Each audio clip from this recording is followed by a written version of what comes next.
Hello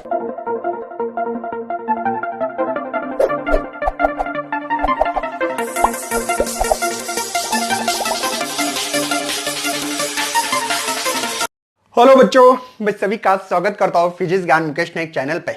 आज हम लोग डिस्कशन करने वाले हैं क्लास 11 में फिजिक्स में ग्रेविटेशन, और उसमें आज का लेक्चर होने वाला है एंड। मतलब ग्रेविटेशन जो चैप्टर्स है उसका लास्ट का एंड का लेक्चर्स है। इसमें हम लोग बहुत ही जबरदस्त एक पॉइंट पढ़ने वाला है, वो है पहले टाइम पीरियड ऑफ सैटेलाइट और साथ में बाइंडिंग एनर्जी, बांध के रखना किसी चीज को। तो क्या होती है, कैसे होते हैं, कुछ कॉन्सेप्ट इंपॉर्टेंस होता है, उस कॉन्सेप्ट को क्लियर करना आज बहुत ही जरूरी है। तो चलो बच्चों, टाइम पीरियड ऑफ सैटेलाइट क्या होता है। हमने इसके पहले बहुत सारे लेक्चर में देखा कि किसी सैटेलाइट को ऊपर छोड़ना है तो कैसे single stage rocket, double stage, 2 stage rocket कहते हैं।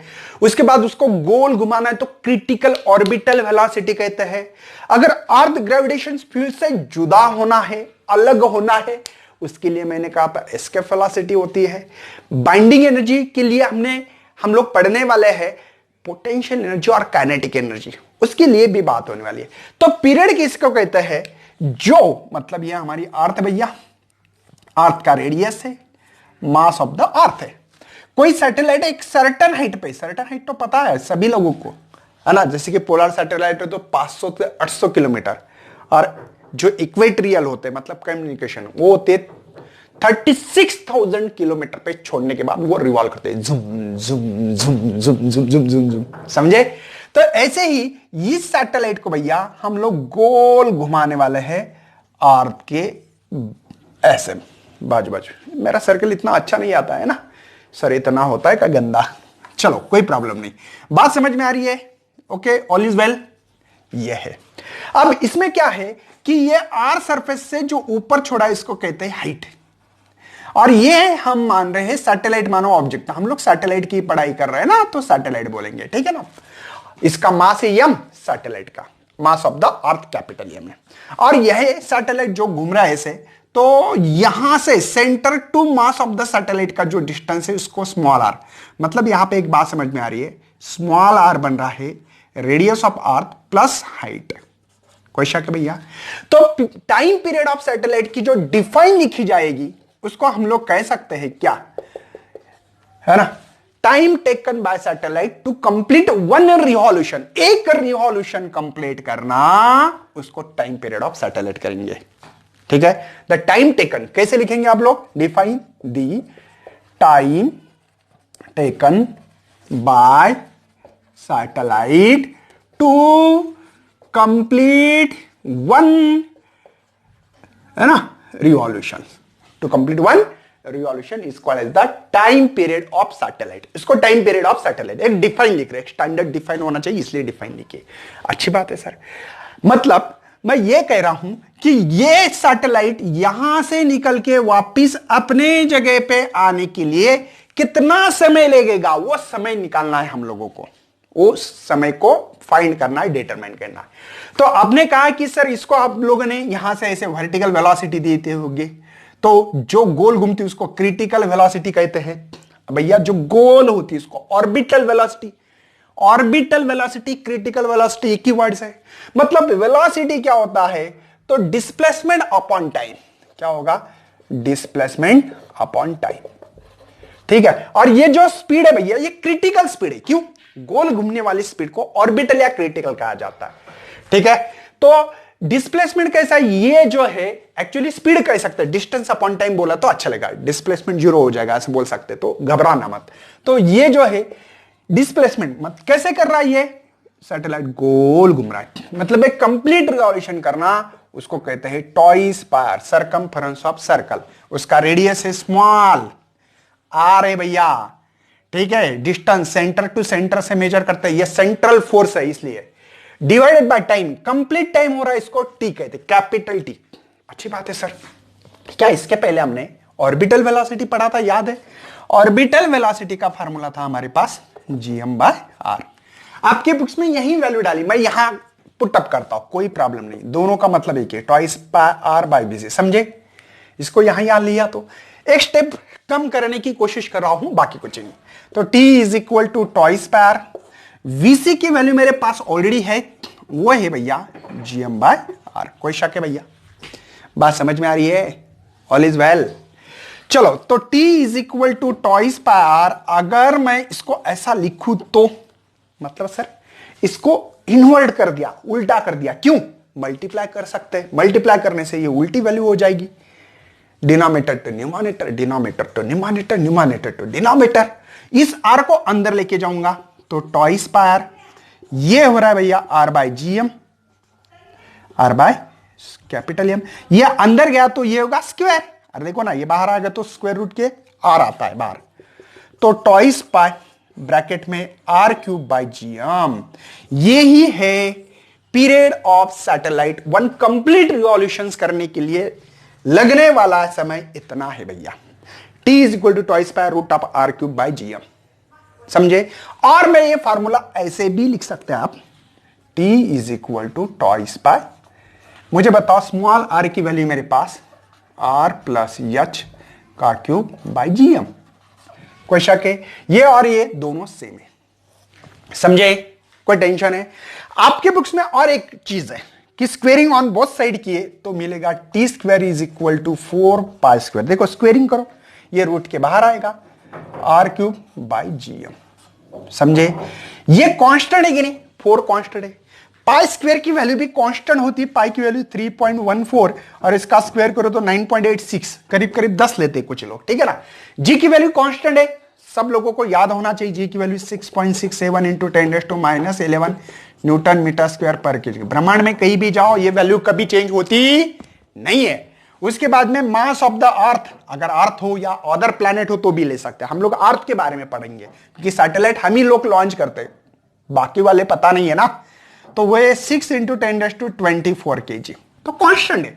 तो देखा गया कि square of period is directly proportional, इस कांस्टेंट है ना ये, तो डायरेक्टली प्रोपोर्शनल r क्यूब। ये हम लोगों ने केपलर्स के लॉ में थर्ड लॉ देखा था। हाँ, अच्छी बात है सर, केपलर्स का थर्ड लॉ यहीं से आया था। उस टाइम आप लोगों को मैं बहुत चिल्ला चिल्ला के बता रहा था, भैया हम लोगों को इस चीज का काम है, याद रखना है ना। तो ये कहां से आ गया? तो ये पीरियड ऑफ सैटेलाइट से आ गया है, ये कंप्लीट रिवॉल्यूशन। ओके, कोई टेंशन है? और एक चीज, ये जो है ना, इस चीज में एक चीज नहीं है, क्या वो नहीं है? Small m। और इसको कहा है हम लोग ने? मास ऑफ ऑब्जेक्ट, या हम लोग सैटेलाइट पढ़ रहे तो सैटेलाइट लिख रहे, ये नहीं इसमें। इसीलिए ये जो पीरियड है ना, टाइम पीरियड ऑफ सैटेलाइट जो है, वो सैटेलाइट के ऑब्जेक्ट का या सैटेलाइट का मास के ऊपर डिपेंड नहीं है, इंडिपेंडेंट है, ठीक है। ये कैसा है? Independent of mass of satellite, satellite के मास के ऊपर डिपेंड ही नहीं कर रहा है। ये बात समझ में आ रही है? कोई टेंशन है भैया? ऑल इज वेल है सब लोग? इससे आप लोगों को समझ में आना चाहिए। उसमें एक बात और बता सकते हैं, जैसे हाइट बढ़ेगी वैसे पीरियड बढ़ेगा। मतलब हम लोग यहां हैं तो फॉर एग्जांपल बता रहा हूं मैं आपको, 85 मिनट्स लग रहे एक कंप्लीट रिवॉल्यूशन करने में। मैंने बोला चलो हाइट चेंज करते हैं, हाइट गए यहां लेके, तो ऑब्वियसली सर्कल बड़ा हो रहा है, सर्कल बड़ा होगा तो आपका पीरियड भी, उसको कंप्लीट एक रिवॉल्यूशन करने में जो समय लग रहा है वो इंक्रीज होगा ना यार, होगा कि नहीं? बात समझ में आ रही है? मतलब जितना ऊपर जाओगे अर्थ सरफेस से, उस सैटेलाइट को एक कंप्लीट रिवॉल्यूशन करने में समय भी ज्यादा लगेगा। लगेगा नहीं? समझे? अरे मेरे भाई समझ में आ रहा है, बहुत इजी कहानी है, कोई टेंशन लेने की जरूरत नहीं है। बढ़ना आगे, ऑल इज वेल है। चलो, तो हम लोग कुछ और चीजें पढ़ेंगे, इसके थ्रू ही पढ़ेंगे। हम लोगों को एक और पता है कि GH GM by R plus H square क्या है सर? ये acceleration due to the gravity about the earth surface. जैसे कि हम लोग मॉर्निंग सेक्शन में, इसके पहले वाला लेक्चर, मॉर्निंग नहीं बोलेंगे, ये लिखा था, ये ऑन द अर्थ सरफेस है, या ऑन द अर्थ सरफेस, ये अबव गया तो प्लस H होगा ना इसमें। तो मैं GM की वैल्यू पुटअप कर सकता हूं यहां पे, GM यहां पे हो रहा है G रहने दो, H लिखने की जरूरत नहीं है, आपके बुक्स में लिखा है तो लिख सकते हो। लिख लो हाइट पे, इसलिए क्योंकि ग्रेविटी ऊपर जाने से कम, जमीन के अंदर जाने से भी कम, सबसे ज्यादा सरफेस पे होती है, ग्राउंड पे होती है, जमीन पे होती है। इसलिए बोलते लोग जमीन को पकड़ के चलो, हवा में मत उड़ो। ठीक है, तो r प्लस एच का स्क्वायर। चलो वैल्यू पुट करते हैं, इस इक्वेशन 1 नाम दे दो या 2 दे दो, जो देना है दे दो, 1 दे दो, इसको 2 दे दो। तो लो तो 2 पाई ब्रैकेट में r प्लस एच का क्यूब, जीएम की वैल्यू पुटअप कर रहा हूं, जी एच ब्रैकेट में r प्लस एच का स्क्वायर, एच स्क्वायर ए स्क्वायर गया, एक ही बाकी रहेगा ना, समझे ना, मर्राना है भैया ये तो। Therefore t is equal to twice by root of, बच रहा है मेरे पास r प्लस एच, क्योंकि भैया 2 गए ना तो एक ही बचेगा, बचा ये, और ये है पीरियड ऑफ सैटेलाइट। ये क्या आपका पीरियड ऑफ सैटेलाइट। कुछ लोग r प्लस एच को स्मॉल r से भी दिखाते हैं, तो टेंशन मत लेना, ऐसे टाइम पे इसी फार्मूले को ऐसे भी लोग दिखाएंगे, तो गलत मत कहना भैया, ये भी सही है। अरे r प्लस एच मतलब स्मॉल r मतलब सेंटर टू सेंटर दो बॉडी के बीच में का डिस्टेंस है, समझे, ऑल इज वेल हो रहा है। चलो हम लोग इसकी स्पेशल केस लेके आप लोगों को इसका पीरियड भी निकाल के देने वाले, दिखाई तो दे रहा भैया, सब कुछ ऑल इज वेल है, ऑल इज वेल है ना। चलो मैं आगे बढ़ रहा हूं, नोट डाउन करो, स्क्रीनशॉट निकाल सकते हो, आपको निकालना है तो यहीं से नोट बनाना सीख लो भैया, नोट्स बनाना आना चाहिए, जो मैं लिख के दे रहा हूं उसको स्क्रीनशॉट लेके नोट्स बना सकते हैं आप, ठीक है। और सर क्या लिख सकता हूं, क्या लिख सकता हूं, चलो हमने माना कि जो हमारी अर्थ है ये अर्थ के बहुत दूर नहीं, सैटेलाइट अर्थ के बहुत नजीक है और वो रिवॉल्व कर रहा, तब इसका पीरियड कितना होगा, मतलब हाइट ज्यादा नहीं, जिसकी हाइट हो 100 किलोमीटर 200 किलोमीटर जो भी, हम लोग तो पोलार की लेते हैं 500 किलोमीटर टू 800 किलोमीटर, और हम लोग जब तक 1000 के ऊपर नहीं जाते ना तब तक आर के साथ कंपैरिजन नहीं होता है। आर के साथ कंपैरिजन क्या है सर, भैया रेडियस जो होती है आर की 6400 किलोमीटर, मतलब हजारों में आर के साथ कंपेरिजन, क्योंकि हजारों में 6000 किलोमीटर 6400, तो हजारों में रही तो ही हम लोग हाइट कम नहीं मानेंगे, 1000 में रहे तो कम नहीं मानेंगे, 1000 के नीचे रहे तो कम मानेंगे, तो ये हाइट बहुत कम है, तो आप बोलते हैं आर प्लस एच होती है सर। इसके हिसाब से आर प्लस एच, तो अप्रोक्सीमेटली हम लोग लिख दे यहां पे कि वो आर है, एच जीरो नहीं है, कुछ लोग पढ़ाते हैं ऐसे, मैंने देखा है कि एच जीरो नहीं भैया, एच हाइट बहुत कम है, अरे हाइट कम है, हजारों में नहीं है, 200-300 किलोमीटर है, ऐसी हाइट हो तब हम लोग आर प्लस अप्रोक्सीमेटली आर लिख सकते।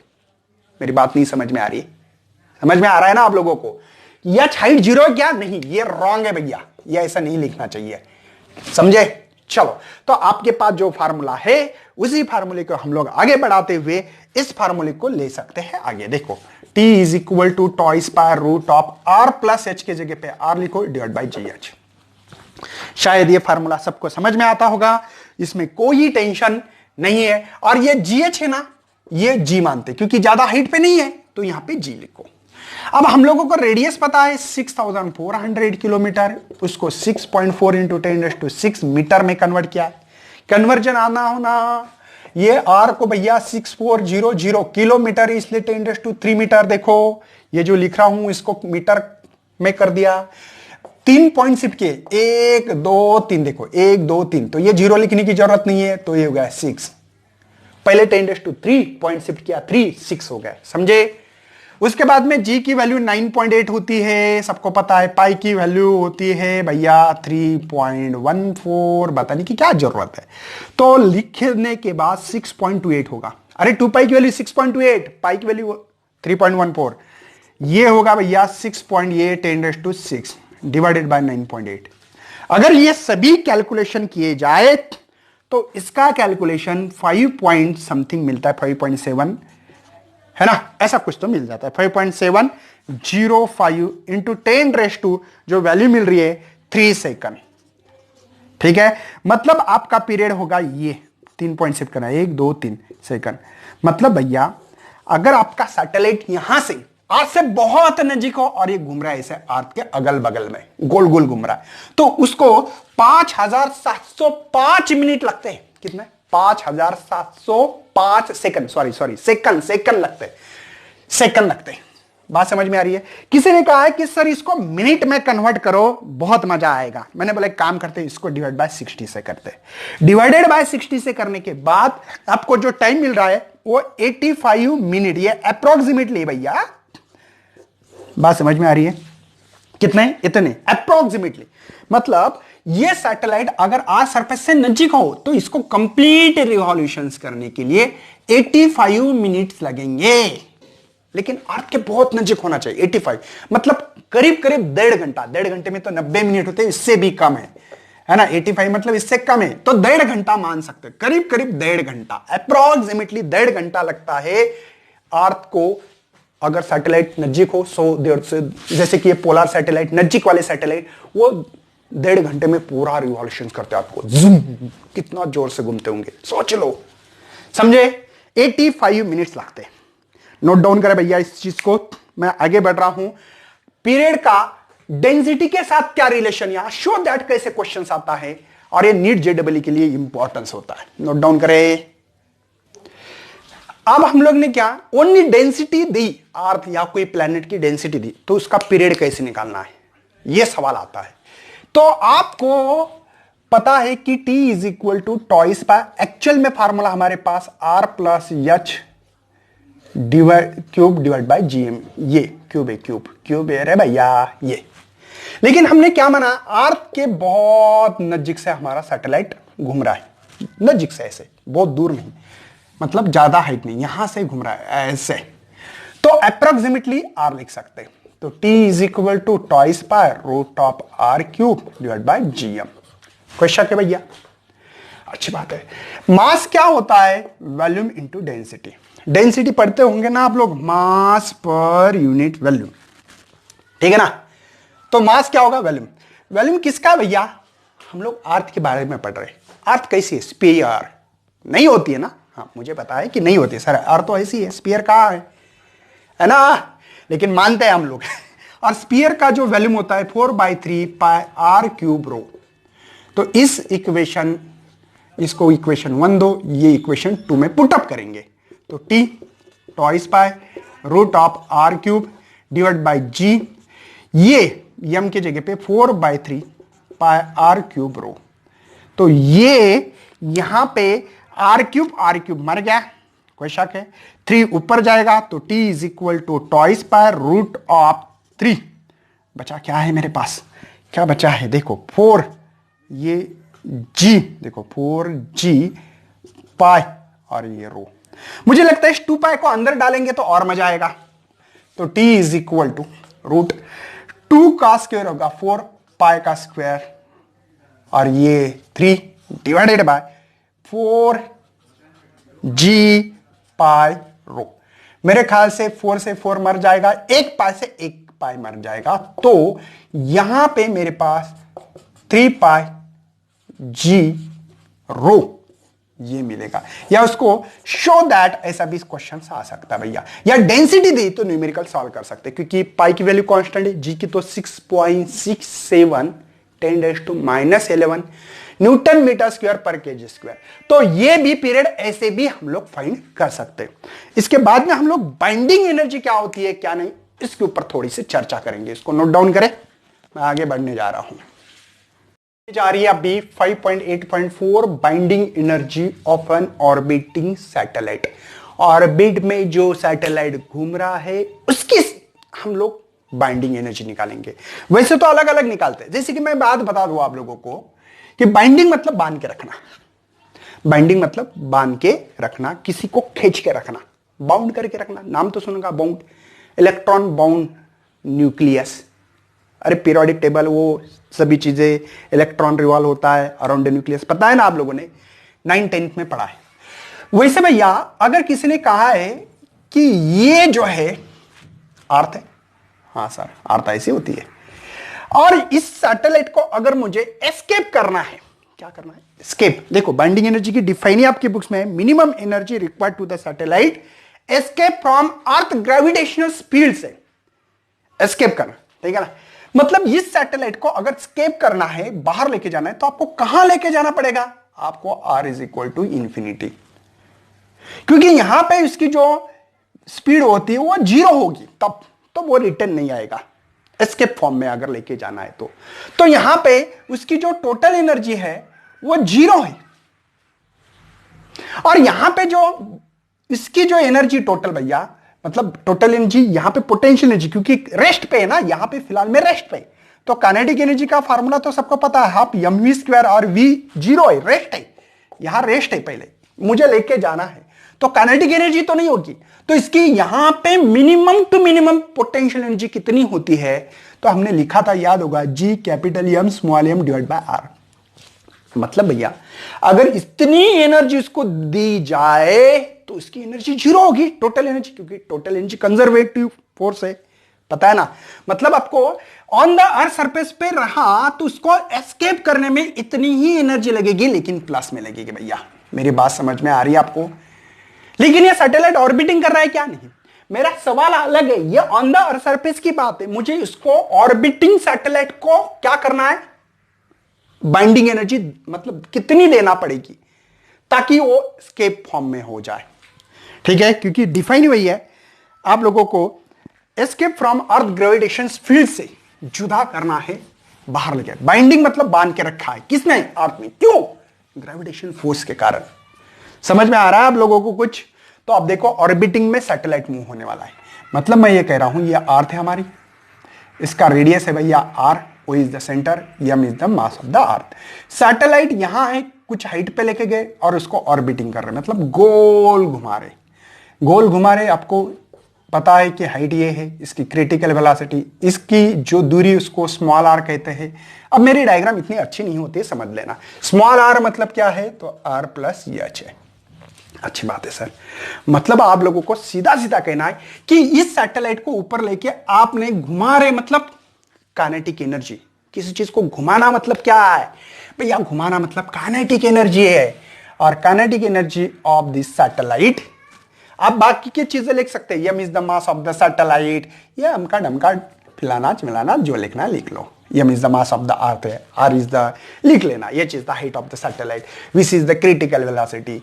तो यहां पे half m v square, half m v square हमारे पास ये फार्मूला है, और ये गोल घूम रही है, ऑर्बिटिंग में है, देखो नाम दिया ऑर्बिटिंग। ऑर्बिट में जो गोल घूमता है सैटेलाइट, तब उसकी स्पीड होती है क्रिटिकल ऑर्बिटल वेलोसिटी। तो वीसी की वैल्यू क्या है? कितने बार बोलूं Malla sir? GM by small R, और इसका अगर स्क्वायर किया जाए तो जीएम बाय आर, ये रूट के बाहर आएगा, स्क्वेयरिंग ऑन बोथ साइड कर दो तो काइनेटिक एनर्जी जो फार्मूला मिल रहा है हाफ, है ना, ये स्मॉल एम होता है, kinetic energy mass of satellite का मास होता है, अर्थ का मास नहीं, क्योंकि उसको काइनेटिक एनर्जी दे रहे, अर्थ तो अपनी जगह पे है। ये भी मास कौन सा आता है, कौन सा आता है, इसके ऊपर कॉन्सेंट्रेट करो, स्मॉल एम ही होना चाहिए, क्योंकि हम लोग इस सैटेलाइट को गोल घुमा रहे हैं। कैपिटल एम लिखो तो गलत होगा, क्योंकि अर्थ तो अपनी जगह पे है। तो काइनेटिक एनर्जी का है कि भैया मैं तो इसकी निकाल रहा हूं, सैटेलाइट के बारे में पढ़ रहा हूं, तो यम, इसका formula G capital M small M R, तो काइनेटिक एनर्जी को लिख सकता हूं G capital M small M divide by twice R, this is the kinetic energy of satellite, इतनी। उसके बाद में उसने कहा पोटेंशियल कितनी होता है इस सैटेलाइट में, तो हमने लिखा था माइनस जीएम बाय आर, पता है ना। तो पोटेंशियल एनर्जी का फार्मूला होता है potential into mass of satellite, याद है ना, फार्मूले तो आता है बेटा।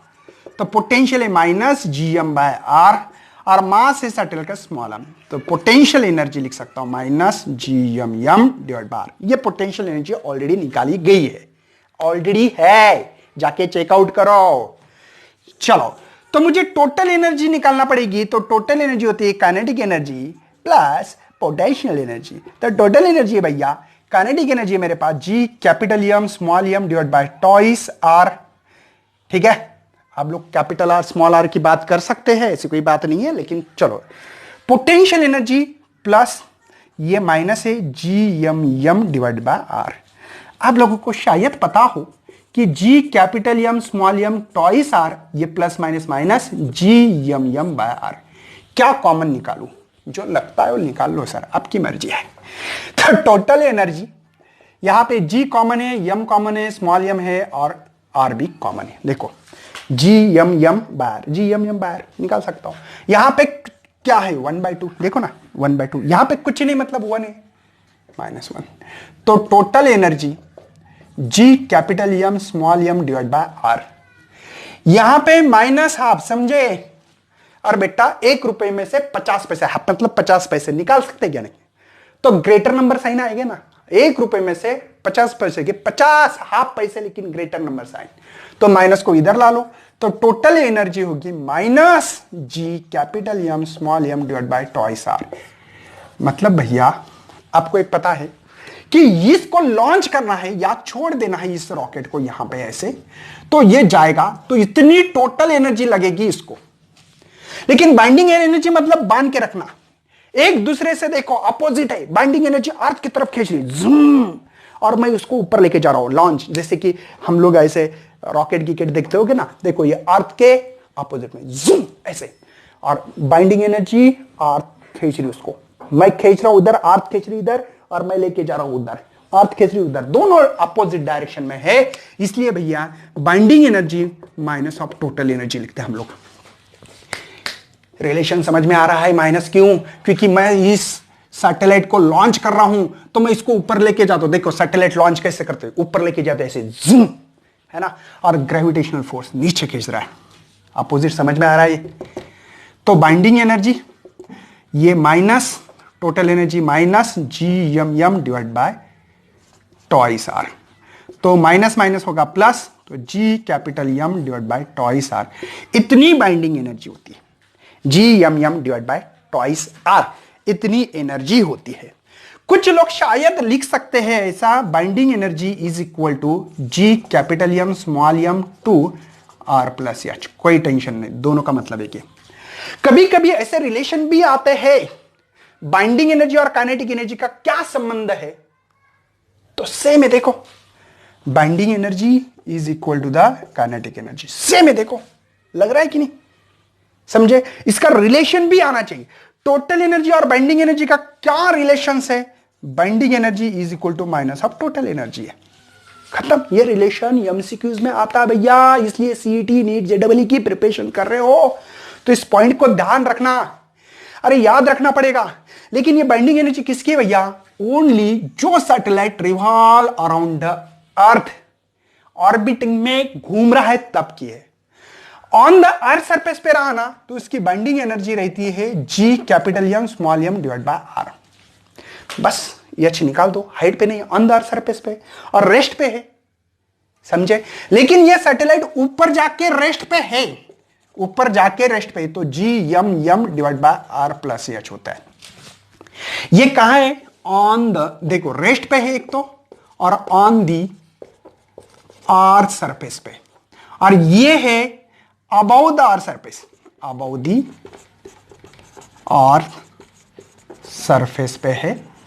और नंबर 2 ये रेस्ट पे, लेकिन ऊपर जाके भी रेस्ट पे है, और ये रिवॉल्व हो रहा है तब है। देखो तीनों में डिफरेंस देखो, ये आपके बुक्स में फार्मूले नहीं है, लेकिन पता होना बहुत जरूरी है, क्योंकि बच्चों आप लोग सीईटी नीट जेईई जैसे एग्जाम देते रहते हो। तो ये था बाउंड करने में जो एनर्जी होती है इतनी होती है। ये depend upon the mass of satellite पे डिपेंड है, मास ऑफ द प्लैनेट के ऊपर डिपेंड है, हाइट पे डिपेंड है, इन चीजों के ऊपर डिपेंड रहती है। G is the universal gravitation constant, R is the radius of earth, earth के बारे में पढ़ो तो radius of earth mass of the earth है, ये हाइट, और ये मास ऑफ द प्लैनेट है। प्लैनेट नहीं बोलो, सैटेलाइट बोलो, ठीक है? तो ये था बच्चों ग्रेविटेशन नाम का चैप्टर। यहीं पे करते हैं हम लोग इस चैप्टर को खत्म। अगला चैप्टर हम लोग लेके आएंगे आपके लिए बहुत बढ़िया, लेकिन तब तक शेयर करना, लाइक करना, और अपने दोस्तों को ज्यादा से ज्यादा इस चैनल के बारे में बताते रहो, ताकि हम लोगों को एनर्जी मिले, वो मिलेगी आपसे। चलो thank you and best luck for your study. Hello बच्चों, बहुत सारे बच्चों को फिजिक्स के लेक्चर नहीं मिलते, आपको ऊपर डालना पड़ेगा फिजिक्स ज्ञान मुकेश नाइक। जैसे ही फिजिक्स ज्ञान मुकेश नाइक डालने के बाद आपको ये मिलेगा फिजिक्स ज्ञान मुकेश नाइक चैनल, उसको पहले क्लिक करना है। जैसे क्लिक करने के बाद ये पेज मिलेगा आपको, होम पेज पे आने के बाद आपको इंट्रो मिलेगा। उसके बाद में यहाँ पे फिजिक्स की पूरे नोट्स अवेलेबल से, और वो भी गिरीश डावरे सर, बहुत ही एक्सपीरियंस होल्डर, चिप मॉडरेटर और एग्जामिनर रहे वाले सर है, बहुत ही अच्छा एक्सपीरियंस है। तो आप लोगों को नीचे आने के बाद physics class 12th 11th and 10th के पूरी फिजिक्स के लेक्चर मिलने वाले हैं। जैसे कि पार्ट 1 के पूरे लेक्चर्स है इसमें, पार्ट 2 के इसमें लेक्चर्स है फिजिक्स क्लास 11 के, 10 के और इलेक्ट्रॉनिक्स के। नीचे आने के बाद आपको पार्ट 1 में rotational dynamics, mechanical properties of fluid मिलेगा, केटीजी एंड रेडिएशंस के लेक्चर्स मिलेंगे, पूरे ऑक्सीलेशन के मिलेंगे, सुपरपोजिशन में इंपॉर्टेंस फार्मूलेज मिलेंगे, इंपॉर्टेंट क्वेश्चंस मिलेंगे इस पे। साथ में नीचे आने के बाद आपको पार्ट 2 में current electricity, magnetic field due to the electric current, magnetic material मिलेगा, electromagnetic induction, AC circuit, dual nature of radiations मिलेगा, और साथ में आपको structure of atom and nuclei and semiconductor, ऐसे चैप्टर्स यहाँ पे पूरे मिलने वाले। तो ज़्यादा से ज़्यादा अपने दोस्तों को शेयर करें ताकि पूरा सिलेबस इस चैनल पे मिलेगा, नोट्स मिलेगी, आपकी एग्ज़ाम होने वाली है, पूरे unit wise mock test, full length test, MCQ test, सभी टेस्ट भी इस चैनल पे आपको मिलते रहेंगे। तो ज़्यादा से ज़्यादा वीडियो को शेयर करना, लाइक करना और सब्सक्राइब भी करना है। Thank you.